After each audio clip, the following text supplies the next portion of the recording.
Hello साथीहरू, नमस्ते। स्वागत छ मेरो युट्युब च्यानलमा। आज पनि फेरि कौशीमा छु। आज कौशीको स्टोर रुममा छु म। स्टोर रुममा पहिला यहाँ मैले टर्की पालेको थिएँ, तर अहिले चाहिँ टर्की पाल्न बन्द गरिदिएँ र यसैलाई स्टोर रुम बनाएको छु। स्टोर रुममा आज मैले चाहिँ सुकुटीहरू बनाउँदैछु। त्यसैले जति पनि मेरो घरमा अलि ठुल्ठुलो हाँगा भएको बोट बिरुवाहरू हुन्छ, कौशीमा तरकारीहरूको बोट बिरुवा, फुलको बोट बिरुवाको त्यो हाँगाहरू हुन्छ, त्यो सुकाएर मैले चाहिँ यसरी प्याक गरेर राख्छु। अनि त्यसपछि कहिलेकाहीँ सुकुटीहरू बनाउँदा चाहिँ मैले त्यही युज गर्ने गर्छु। र आज पनि म घरमा आज अलिकति धेरै होइन, थोरै सुकुटी बनाउँदैछु र त्यही फुलहरू र तरकारीहरूको ऊबाट निक्लेको फोहोर मैला भन्नाले हाँगा बिँगा सुकाएर राखेको थियो, त्यो चाहिँ मैले आज यहाँ युज गरेको छु। त्यही हजुरहरूलाई देखान्छु है साथीहरू। यहाँ मैले 4 किलो जति मासु ल्याएर यहाँ सुकाएको छु।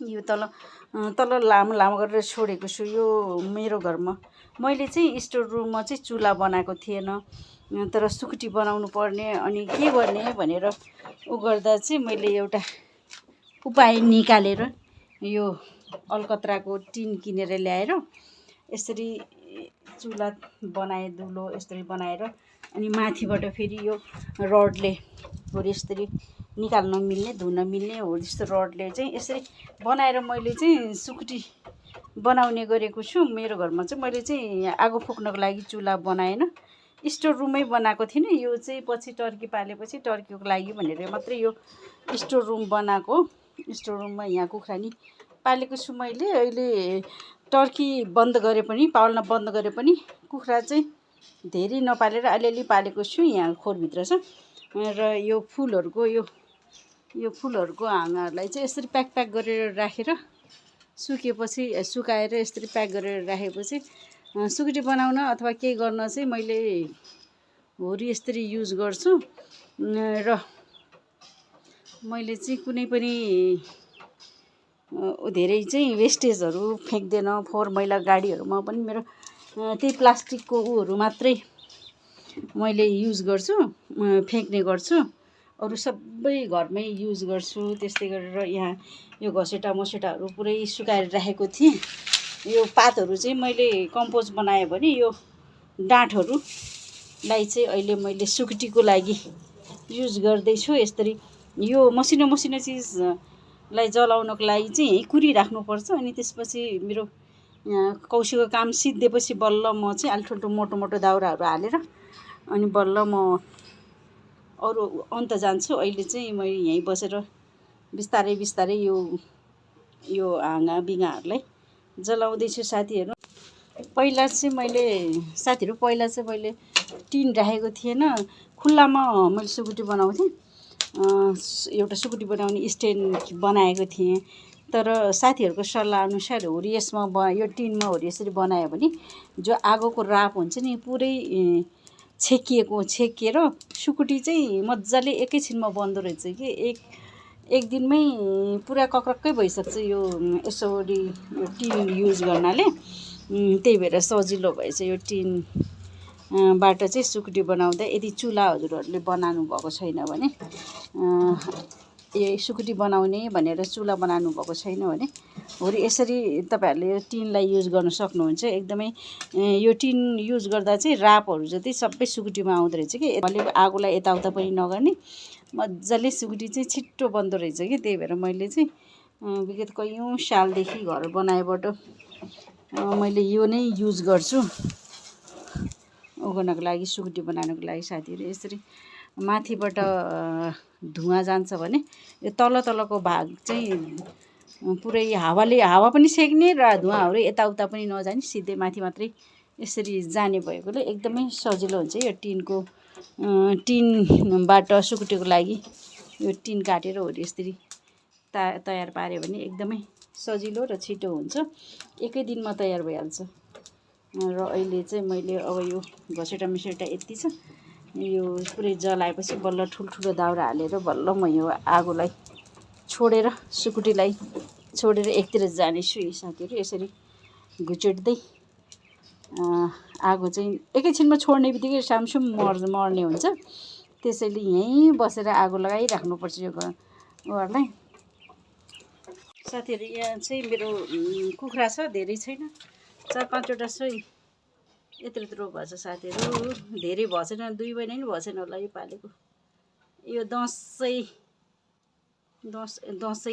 पछि हो कि अघि हो यसलाई ल्याएको। मजाले खाइपी गरेर आनन्दसित सुतेर बसेको छु। खास यो मैले टर्कीको बच्चाहरू हुर्काउन लिएको। यो टर्कीको बच्चा बटै पालेको थियो पहिला, बटैको लागि यो राखेको हो। तर अहिले चाहिँ कुखुरालाई अहिले जाडो नि छ, कुखुरालाई यसैमा थुनेर राख्दाखेरि न्यानो हुन्छ। यसरी मैले चाहिँ यो कुखुराहरूलाई राखेको छु। मैले मेरो घरमा चाहिँ निकै दिन भयो थियो मैले कुखुरा नपालेको। बल्ल 5-6 महिनापछि बल्ल अहिले पाल्न सुरु गरेको छु। यत्रो भएछ। भालेको 2टा भाले जस्तो, 3टा भाले जस्तो छ, 2टा पोथी जस्तो छ। हेरौँ लास्टसम्म कस्तो निक्लिन्छ।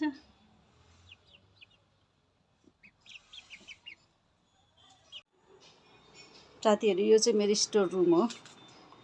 स्टोर रुममा यो अब यो सिमहरू रोप्नु चाहिँ यो बाँसहरू चाहिन्छ। त्यही भएर यहाँ यसरी टाँड बनाएर यसरी राखेको छ। डोकोहरू पनि छ, यहाँ मलहरू छ। यतै डोको यो फाटिसकेछ, अब यो पनि कहिले जलाइदिन्छु।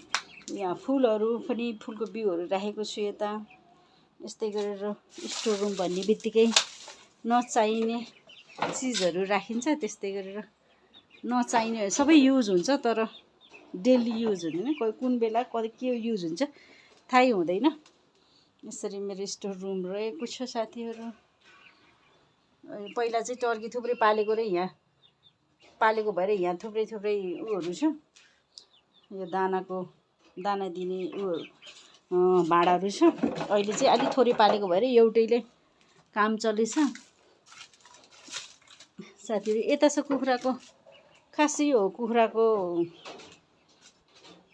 यसमा कुखुराको खोर, यसमा बटै पनि पालेको थिएँ मैले। टर्की र कुखुरा एकै ठाउँमा र बटै चाहिँ होरिया पालेको थिएँ। अहिले चाहिँ बटै पालेको छैन, खोर मात्रै छ। तर कुखुरा पनि पाल्न मिल्छ। अहिले जाडो भएर त्यता राखेको। अब यसलाई चाहिँ त्यो स्टोर रुममा राख्ने भनेको राख्न मिलेन, यो ढोकाबाटै भित्र पसेन। र यो चाहिँ यत्तिकै यहाँ बाहिर भएकोले पानीको बाछिटाहरूले गर्दा हेर्नु नि सबै यो होरी यसो भएछ। यो पानीको बाछिटाले अब भित्र स्टोरभित्र राखौँ भनेको मिलेन। तर माथिको छत त छ, तर पनि बाछिटा आउँदाखेरि पुरै भिज्ने भएकोले यहाँ चाहिँ मेरो यो कुखुराको खोर चाहिँ बाहिर नै छ। कुखुराको बटैको बाहिरै छ साथीहरू। यसरी छतमै छ स्टोर रुम पनि, कुखुराको खोर, टर्कीको खोर र जति पनि बोट बिरुवाहरू छ मेरो यो छतमै यसरी छ। अहिले चाहिँ गमलाहरू कुनै खाली भएर मैले माटो चाहिँ पुरै घाममा सुकाइराखेको छु। खाली भएको चाहिँ मैले 1-2 दिन माटोलाई घाममा सुकाएर मात्रै युज गर्ने गर्छु। अहिले तरकारीहरू खासै छैन। यहाँ ब्रोकौली खास राम्रो भएको छैन, ब्रोकौलीहरू पनि, बन्दाहरू पनि। तर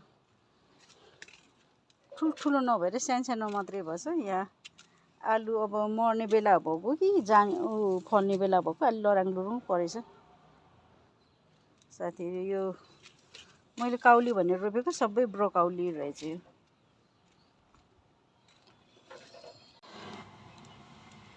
साथीहरू यहाँ चाहिँ मैले घसेटा मसेटा सानो चाहिँ सबै जलाएर भ्याइसकेको छु।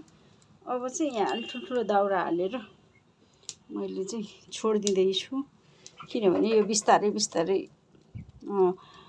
यो जल्ने गर्छ। अनि घरिघरि आगो घुचुटी राख्नु पर्दैन।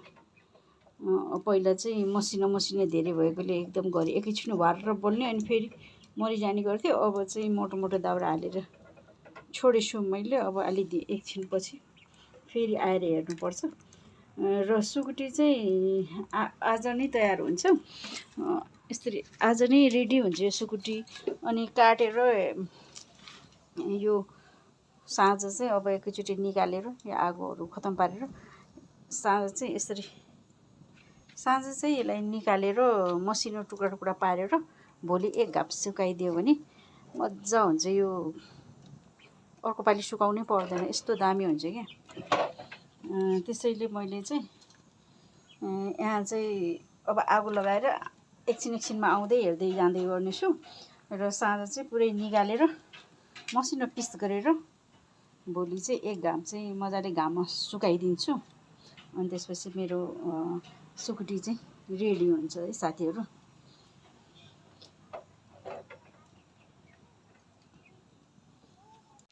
साथीहरू मैले चाहिँ यहाँ सुकुटी धेरै बेरसम्म सुकाएन, मैले छोडेर आएपछि आगो निभेपछि म घरिघरि लगान गएन। यसरी यति आज दिनभरि भन्नाले 12 बजे मैले सुरु गरेको, अहिले 5 बज्दैछ। यसरी मैले चाहिँ सुकुटी बनाएँ है यो टिनमा। अनि यसलाई चाहिँ एकदम सुकाएर काट्न लायो भने एकदम गाह्रो हुन्छ। त्यसैले मैले चाहिँ अहिले यति बेला चाहिँ काट्न एकदमै सजिलो हुन्छ। मसिनो पिस गरेर चाहिँ मैले यसरी भोलि चाहिँ घाममा सुकाउने छु। आज दिनभरि भन्दा आधा दिनसम्म मैले यहाँ आगोमा सेकाएँ भने भोलि चाहिँ मैले यो मसिनो पिस गरेर काटेर चाहिँ घाममा सुकाउँछु। यसरी मैले चाहिँ सुकुटी बनाउने गर्छु। प्रायः जसो सुकुटी बनाइराख्छु, धेरै बनाउन थोरै बनाउँदै राख्दै गर्छु। किनभने मेरो बच्चाले चाहिँ आलु खान खोज्दैन, सुकुटी बनाएर यतिको बनाएर दियो भने चाहिँ मजाले खान्छ। तर आलु अलि मन नपर्ने भएकोले मैले चाहिँ घरमै यसरी सुकुटी बनाउँछु। एकतिर त्यो फोहोर मैला पनि व्यवस्थापन हुन्छ। त्यो जो कम्पोस्ट हुन अलि गाह्रो हुने चिज चाहिँ जलाएर खरानी भइहाल्छ के अरे। अनि त्यसपछि घरको फोहोर मैला पनि व्यवस्थित हुन्छ र साथमा सुकुटी पनि बन्ने हुनाले मैले चाहिँ टाइममा धेरै होइन थोरै सुकुटीहरू बनाउँदै खाँदै गर्छु। यति भन्दै आजको मेरो यो सुकुटी बनाउने तरिका हजुरहरूलाई कस्तो लाग्यो, मन परे लाइक सेयर र कमेन्ट गर्नुहोला र नयाँ हुनुहुन्छ भने सब्सक्राइब गरेर सपोर्ट गरिदिनु होला भन्दै आजको यो सुकुटी बनाउने भिडियो यति नै। अर्को भिडियो फेरि भेटौँला। हस् त, नमस्ते, बाई बाई।